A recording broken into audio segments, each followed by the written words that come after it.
ลูกแพรมื้อนอนแต่หัวค่ำกับเจ้า เอาแล้วบาทนี้ คุมื้อนี้มีแอนนาบ่ต้องห่วงเมื่อนอนตอนใดก็บ่ได้ หัวค่ำก็บ่ได้บ่ หัวค่ำหัวแรงก็บ่ได้ตอนเว้นตอนหยังก็บ่ได้เดี๋ยวนี้ฮะ ได้ได้ได้ค่ะ นอกจากบ่กินแอนนา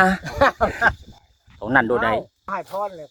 ท่านนี่บุญจะได้สัตว์จะมาไผอยากทานเจ้าสิทานบ่แนวน่ะ งานดีถามผู้สาว ได้ครับทาน ตาม ทาน ผู้ นี้ สาว นะครับ เอาบัด ทานสัตว์นี่บุญจะได้เสร็จมาเนี่ยตู้ไผ่บ่ทานเลยจักสิได้เกิดบ่ได้เกิดเนาะ โอ้ เนาะ ท่านมาเช้าแล้วเข้ามาแลงคนหลังมาหุบมาทาน ก็บอกว่าแล้ววะ บ่แม่น เด้อ เป็นนักโทษ นี่ครับเด้อ อ่า เจ้าเป็นชาวนวลหนานาลีบ่มีครูนี่คือเพิ่นนี่เนาะ ให้ได้ผัวผู้ฮู้ให้ได้ชู้ผู้กู้ผู้โก้กายเกลี้ยงดังท้อง เรื่องมา พั ม่า ฒนาถูกต้องทำแต่ความดีมีสมบัติเรือหลายเวียกงานการบ้าน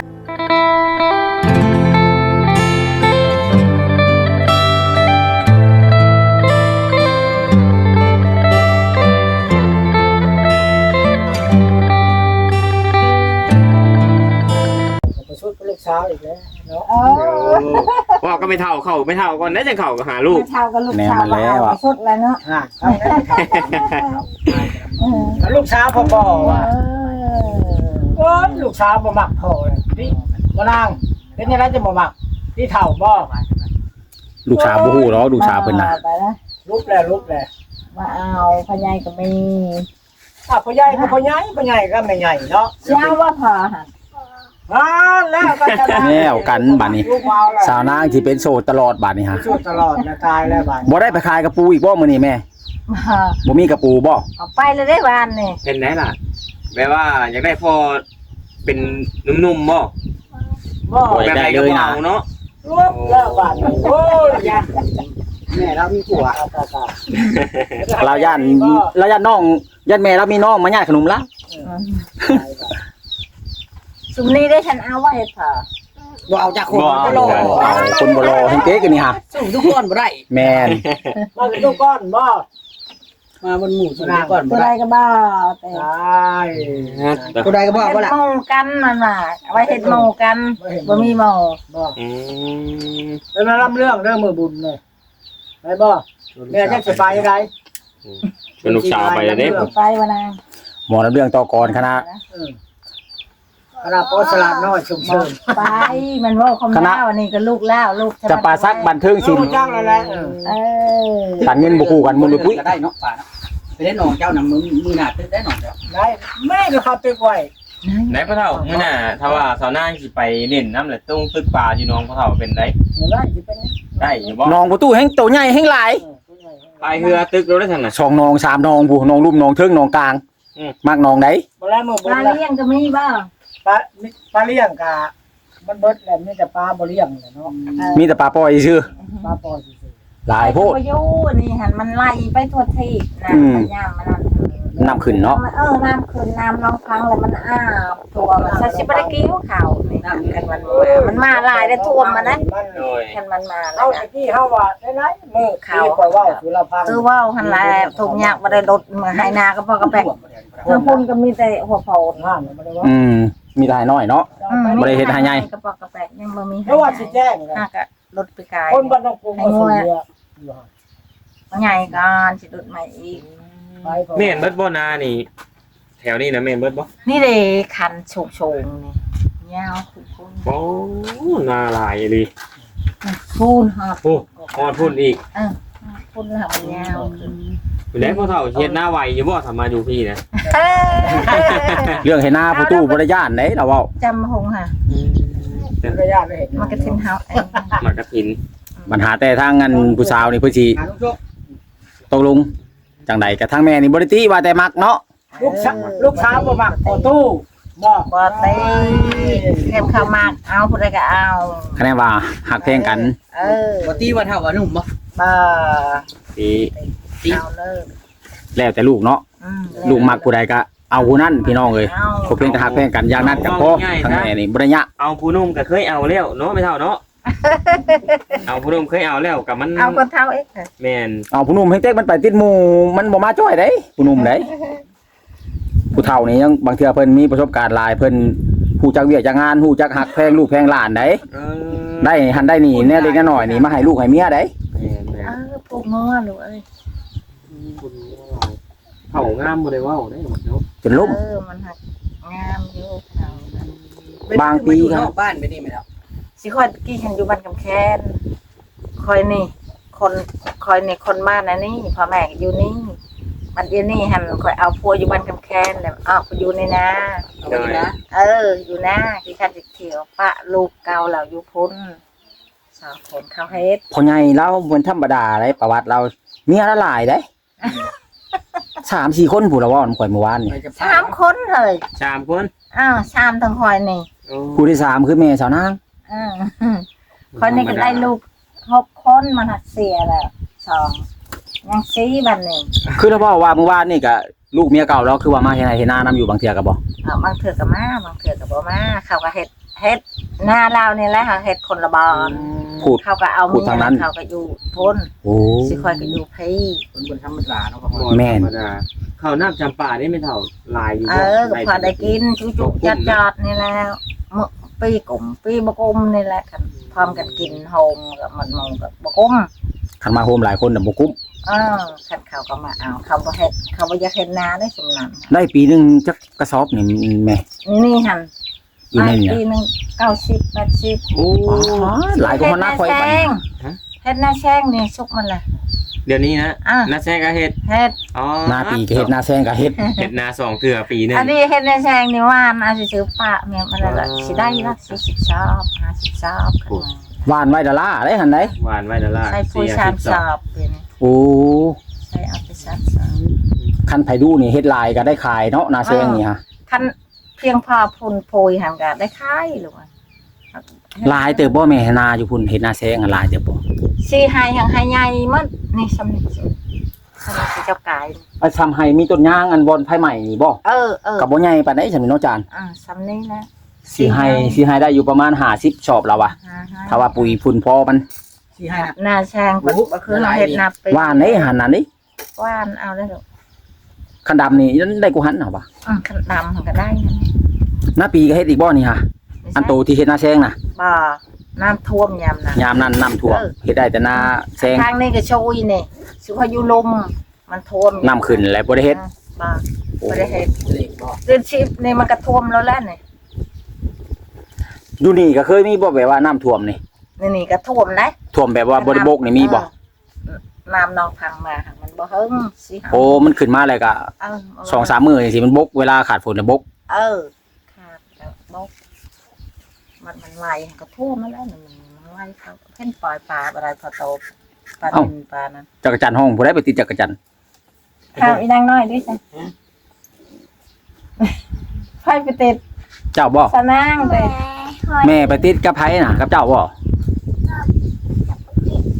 เราไปติดอยู่ทางใดได้หลายบ่จักรจันทร์แม่เจ้าไปหานะ 3โต ได้3โตคือเล็กน้อยแท้เฮ็ดจะได้สิพอกินน่ะนะ มันพวกนี้เดี๋ยวมัน รู้ว่าดีสาวนางเนาะเราไปหาคุดอีปูหันได้เป็นคู่ดำ มาอันนี้หันได้แชนหนึ่งได้ละ เพิ่นนี่ยังบ่เชื่อได้ว่าได้เป็น100 200โตเฮาว่ะเพิ่นว่า ไหนแม่ หาเป็นคายอยู่พุ่นก็ได้55ก็เจ้าคายนี่ก็ได้50 มัน มา นะ เลยถือ ค่อย มัน ค่อยจะฮู้คุดแม่นแนวไหนคือว่าได้กระปูเป็นร้อย แต่ที่เราคุดจนเมื่อยยังพอ100โตที่พอ100ฮู้บ่พอยังเต็มคู่ดำเมื่อวานนี่ อั พอน ได้ ยัง กระโปรงในกระถางสิเจ้าจะกินได้มั้ยไปจีกินโลด บ่ได้เอาไว้ให้เรา เอาไว้ให้ไปสร้างบ่มีคนมาซื้อเขาก็มาเฮิงๆเข้ามาแต่นึ่งเข้ามาซื้อค่อยไปตลาดค่อยซื้อบ่ได้ คู่ดำเบอร์16จะว่ามันน้อยชำไหนมันใหญ่ชำไหนเอา เครื่องได้กระถางชิวๆหั่นบางเที่ยก็เต็ม2คนเขาขุด ซ้ำนี่เรามาแล้วเมื่อวานนี่ กินกับตำมะฮู้ เราไปตอนเช้า เอาไปล้างเอานะ พี่น้องเอ้ย นี่เครื่องอันนี้ครับเขาไปทัน ไปแต่ละมื้อนะเครื่องที่ พี่ได้หลายขอจะยอมเมื่อวานเขาเห็นเมื่อวานนี่คู่ดำมันเอาไปนั้น บ่เท่า จาน ผายเนาะ แม่น คู่ดำมันว่าที่เพิ่นเอาใส่เครื่องตำหุงไปหา โลนึง เกือบเต็มเมื่อวานนี่คุ้งหู เช้านั้นเราไปเอาอยู่ที่แสดงหันเราถือรถ จักตัวถึงพอโล ป้าโทรกับ บ่ คู่ ได้นับ นึง เนาะบ่ได้นับโต เต็มคู่ดำมัน2โล นี่คู่นั่นหันไปมันกันสิได้2โลได้2โล ลึกเนาะ เต็มคู่ดำไม่แล้วเมื่อวานดิฮะโอ้ยข่อยว่าไปคุดตัวไหนนี่มันบ่เมื่อยบ่แม่นง่ายบ่นี่ฮะข่อยว่า ขายคนในเจ้าน่ะคันจะพูดก็ชื่อโล ยอม โอ้ย ให้พ่อแพทย์คุดสิชื่อพ่อแพทย์โล50บาทนี่ฮะคันสนาคุดได้จ้ะ ได้อยู่ โลซาว เลยขายครับแล้วขาย โอ้ยตายโลดพ่อแพทย์เจ้าสิไปอยู่บ่เพื่อใช้โลนึงแต่นี่หาคำยันบ่ฮอดข่อยว่าโลอะ ได้อยู่ซ้ำกินนะสิหาโตถ้าเป็นโลบ่ได้ ซ้ำเนี่ยเนาะควรสนางหิวมาแล้วเมื่อวานเราขุดมา ทำไปตลาดทันวางคันเขาก็ ข่อยยังนอมแล้ววะ ส่ง10,000ค่ะมันได้เห็นไรเห็นไร มากระทินกินครับอันนั้นเนาะ กินกับตำหุ่งบ่ เอารถเอามาหันเอากระปูค่ะ ไปกินตำมะฮุ่งน้ำกันไปแม่ไป ไม่ ไป ได้กินดอกเผ็ดกระเพาะไปโลดลูก เอ้า ไปละกินตำมะฮุ่งไป ไป ป่า ไม่ได้เลือก เลือกบ่สับตุภาย ก็ตอกคติเขาไม่ได้สอบ สับตุภายเอาได้บ่ ก็ลองเบิ่งกันก็ ลองเบิ่งก่อนเนาะเอ้าลองย่างเฮ็ดแอร์ไปที่ครอบครูเบิ่งอยู่เป็นบ่โอ้ตู้พี่น้องเอ้ยสาวนาง จะได้ลูกแพรเมื่อนอนแต่หัวค่ำของเจ้า เอาแล้วบาทนี่ คู่มือนี่มีแอนนาบ่ต้องห่วงเมื่อนอนตอนใดก็บ่ได้ หัวค่ำกับบ่ได้บ่ หัวค่ำหัวแรงก็บ่ได้ตอนเว้นตอนหยังก็บ่ได้เดี๋ยวนี้ฮะ ได้แบบไรค่ะ นอกจากบ่กินแอนนาตรงนั้นโดดได้ เอามากระทิน ท่านก็หายพรเลย ให้พรทานมื้อนี้ให้ไหลเข้ามื้อนี้โดด ท่านชาตินี่บุญจะได้ชาติจะมาไผอยากทานเจ้าสิทานบ่แนวน่ะ งานดีถามผู้สาว ได้ก็ทาน ตาม กัน ผู้ นี่ สาวเอ้าบัด ทานชาตินี่บุญจะได้เป็นมาในตู้ไพ่บ่ทานเลย บ่ทานบ่ เอาน้ำแล้วแน่ จั อุ้ ก ยสิ สิได้เกิดบ่ได้เกิดเนาะ เนาะ ท่านมาเช่าแล้วเข้ามาแรงคนหลังมาหุบมาทานแม่นล่ะวะ ก็ได้ครับแค่นี้ อันนั้นคือเนาะ อ้าวมันจะคือ ทานเดี๋ยวนี้ให้ เจ้าอาจารย์ใหญ่ก็ยาเอาว่าขอบ่ทานว่าว่า เป็นไข่อัน ชาติ นี้ ทานชาตินี่บุญจะได้ชาติจะมาเนี่ยจักได้เกิดบ่ได้เกิดก็เชื่อว่าบ่ได้เกิด ใครก็ยังโมโหเถอะ ยังบ่ได้ฮู้เด้ออันน่ะนาง แล้วจะเลยถามเพิ่นเนาะเพิ่นมาจังใดถามเพิ่นเนาะ มาเจ้ามาในไรค่ะเจ้ามาในไรมันนี่ค่ะ มื้อนี้ มา นะ ฮอดที่เนาะ มาก็ว่าจะเห็นหน้าชาวนางเลยแหละ ผู้ข้างๆนี่เด้บ่อยาก ผู้ เห็นเนาะ ข้างๆเด้พ่อเฒ่า เนาะ ผู้ข้างๆเด้ยังโฉดอยู่ไหนถามมึงดู มาจักอยู่ผู้นี้ก็ได้เคยไปเยาอยู่แถวบ้านเคยเป็นหมอได้ โอ้ อันผู้นี้บ่อันลำอัน ผู้ ใส่ นี้ น้ำผู้ก่อน แหละ ไม่ก็พอต้อง พ่อให้ลองต่อก่อนล่ำกับอันเพิ่นมึงรู้จักก่อน ก็ก็ล่ำบ่ อ่า จังมาแล้วจัก ก่อนล่ำอัน แบบใด ได้คู่ได้หยังคือประตูเล่าอันห้องผู้พันหน้าในหนองน่ะ ให้น้องนะ แม่น แล้ว มาลงเลยสิ เพิ่นมาหาสาวนางเพิ่นสิมาหาจีบข่อยมันก็บ่ว่าแล้ววะ บ่แม่น เด้ เป็นยังโสด ที่ เด้ ครับเด้อ อ่า เจ้าเป็นชาวนวลหนานาลีบ่มีครูนี่คือเพิ่นนี่เนาะ อ่า ให้ได้ผัวผู้ฮู้ให้ได้ชู้ผู้กู้ผู้โก้กายเกลี้ยงดังท้อง เรื่องมา พั ม่า ฒนาถูกต้องทำแต่ความดีมีสมบัติเรือหลายเวียกงานการบ้าน ให้แล้วนะมาแล้วตาม มีหลักฐานเนื้ออันหน้าแน่นบ่เครื่องแค้นไว้วันนี่เจ้า1,000ได้ผู้ใดบ่ต่อมาน่ะแม่ พญาบ่ ถ้า ญา มา ว่าได้ ว่าเจ้า1,000อยากได้ผู้ใดก็ให้ได้ผู้นั้นสมใจเจ้าปรารถนาเพิ่นว่าเนาะ แม่ นอก ลา จาก พี่พายเอ้ยละยาสู้มาหาตัวให้น้องโลมาตกชานมบ้านสิยังละพี่พายเอ้ยตัวให้เศร้าน้อแม่ห่างแล้วบัดบ่เอาละยันแต่อายมาเว่ายันบ่แน่ซะเด้อพี่ละคนดีคือสายบ่มีไผสิมาเว้าลาบ้านว่าชูกะแม่นเจ้าไอ้เพนเอ้ยกะแม่นเจ้า เป็นยังไงตัวขาย ละพี่พายเอ้ยละอย่าสู้มาโนปากเว้าความนั่นเอ้ยว่ามา เอามา โอ้ เอ้าบาด ไป นี้ กันบัดนี้เนาะ เจ้าหังยังหนุ่มแน่นมีแผ่นบ่มีครู ให้ได้ผัวผู้ฮู้ให้ได้ชู้ผู้โก้กายเกลี้ยงดังท้อง พายกัน ลักษณะให้ถูกต้องทำแต่ความดีมีสมบัติเรือหลายเวียกงานการบ้านมีหลักฐานหนาแน่นเครื่องแค้นไว้วันนี่เจ้า1,000อยากได้ผู้ใดก็ให้ได้ผู้นั้นสมใจเจ้าปรารถนานอกจากนี้เจ้าจะทำการค้าจะทำหน้าให้รวยมาบ้ากระบอกให้เห็นเว้นกระบอกให้ต้องเงินทองนั่นพลังโฮมได้นางเด้อ สาธุ นะแต่ว่าก้อนล่ำนั้นมันก็ไปหลายอย่างเนาะ เล่าเนี่ย คันว่าอย่างนี้ระบากันเงินคำให้โฮมก็โฮมหมดทุกสิ่งทุกอย่างยังก็ให้ได้หมด กะลาย สู้ก็บ่ให้อยู่ต่างแดนแฟนก็บ่ให้อยู่ทางไกลทางเหนือทางใต้ก็ให้พ่อผู้ไกลๆนี่ก็ยังมีแฮง โอ้ย ใช่ว่า พี่อยากได้นี่ฮะ กะนาง ฉันน่าจะตำคงในชุด คู่มาอันตบดิปึงเป็นกองดิ เจ้าเป็นสาวนวลหนาหน้าลีบ่มีครูเพิ่นว่าสาธุเด้อขอให้บุญส่งโยงสู้คำแรงเจ้าผู้น้อยดองแดงสิโยกยางไปทางไหน หอนเบื้องนะว่านี่ รับเรื่องแล้วเราก็รับ รับเรื่องต่อก่อนพระเอกเก่าเด้ ไม่ นี่ฮะ เหลือยนต์อย่าพบโผลคนหายเจ้าสิไปเหนือใต้ทางไกลประเทศต่าง บุญจงน้ำตามหลังคอยระวังแวดล้อมตามคนดังเงาเจ้าจะอุกอังเสาถูกโศกในใจเด้อลูกพ่อยไพ่ทางหลายยาชมีมาต้องบาดเจ้ามีสองช้อนนอนน้ำเป็นครูให้ได้ผัวผู้หูให้ได้ทูผู้กูตัวเจ้าปรารถนาพ่อนะจ๊ะ พี่น้องเลยประตูพายนี่พระเอกเก่าหมอลำเรื่องคณะลำเรื่องต่อก่อน อ๋อแล้วให้มีคนบ้านชื่อไอ้น้อพี่พาย